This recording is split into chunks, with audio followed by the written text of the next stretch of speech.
Advanced Communication Series, Specialty Speeches. Right. This book that I will be reading to you is about Tuesdays with Maury. Have you watched the movie of this? Tuesdays with Maury. Now this book is based in real life story of a student and his professor.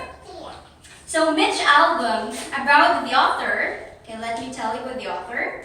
Okay, is the international bestseller author, and he actually wrote The 5 People You Meet in Heaven, okay, Tuesdays with Maury, and other more. Now this book has lots of series, but I will just be reading a chapter. The last chapter is where there is love, which is inclined with our theme for today. The title is The 13th Tuesday. We talk about the perfect day. Maury wanted to be cremated. He had discussed it with Charlotte, and they decided it was the best way.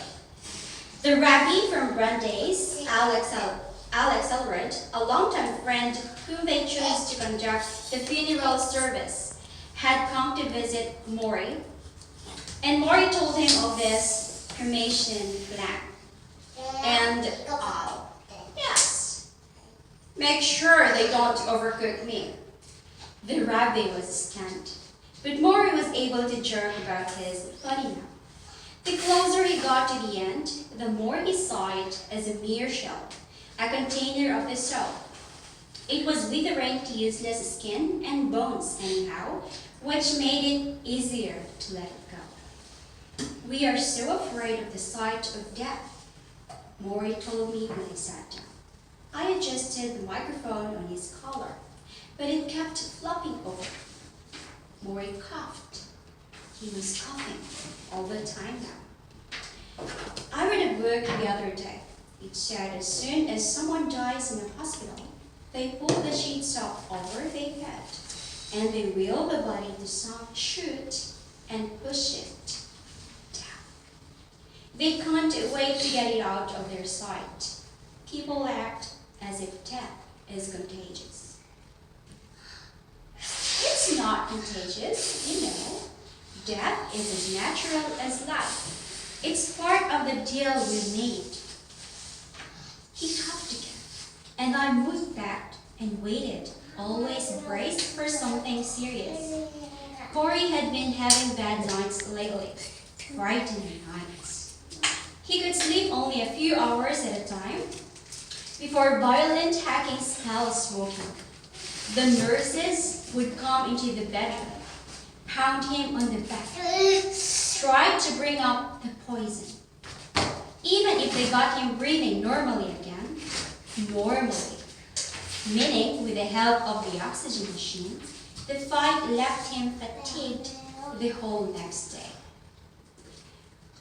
Last night, Maury said softly. Yes, last night, I had a terrible spell.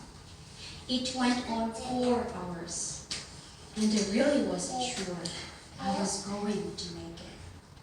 No breath, no end to the choking. At one point, I started to get dizzy, and then I felt a certain peace. I felt that I was ready to go. His eyes widened. Mitch, it was a most incredible feeling. The sensation of accepting what was happening and being at peace. Maury waited a moment. He shook his head slightly. No, I didn't. But I felt that I could. Do you understand? That's what we're all looking for. A certain peace with the idea of dying. If we know, in the end, that we can ultimately have that peace with dying, and we can finally do the really hard thing, which is make peace with living.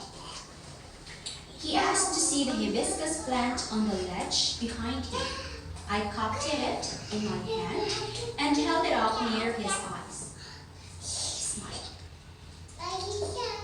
It's natural to die.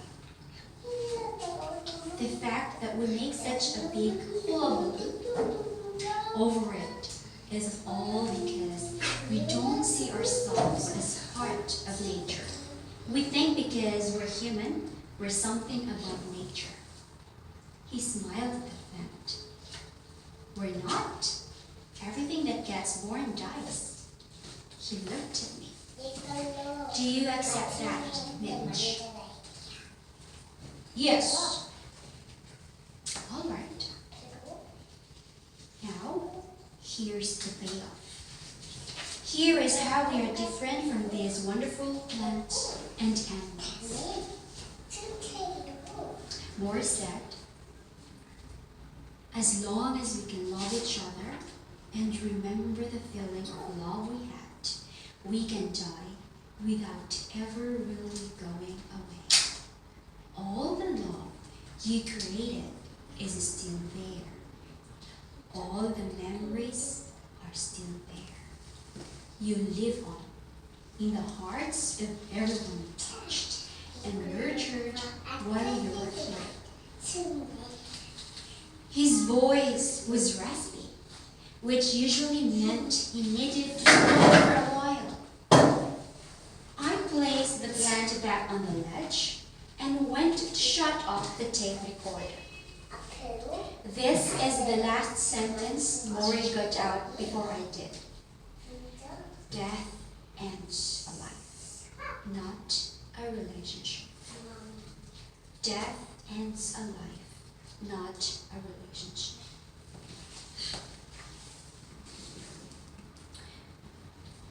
Mitch, I know it hurts when you can't be with someone you love, but you need to be at peace with his desires. Maybe he doesn't want you interrupting your life. Maybe he can't deal with that burden. I tell everyone I know to carry on with the life they know. Don't ruin it because I am dying. But he's my brother. I'm sad. I know, Nora said. That's why it hurts. I saw Peter in my mind when he was 8 years old. His curly blonde hair puffed into a sweaty ball atop his head. I saw us wrestling in the yard next to our house. I saw him singing songs in front of the mirror, holding a brush as a microphone. And I saw us squeezing into the attic where we hid together as children, testing our parents will find us for dinner. And then I saw him as the adult who had drifted away, thin and frail, his face bony from the chemotherapy treatment. Maury said, why doesn't he want to see me? My old professor has died. There is no formula to relationships. They have to be negotiated in loving ways, with room for both parties, what they want and what they need, what they can do and what their life is like. In business, people negotiate to win. They negotiate to get what they want. Love is when you are as concerned about someone else's situation as you are about your own.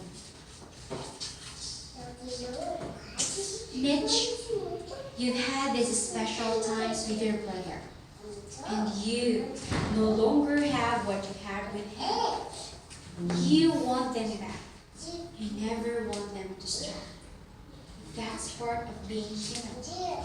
Stop, renew, stop, renew. I look at him. I saw all the death in the world. I felt helpless. You find a way back, dear brother, Mori said. You? How do you know? Mori smiled. You found me, didn't you? Mori shared a story to Mitch. I heard a nice little story the other day, Mori says.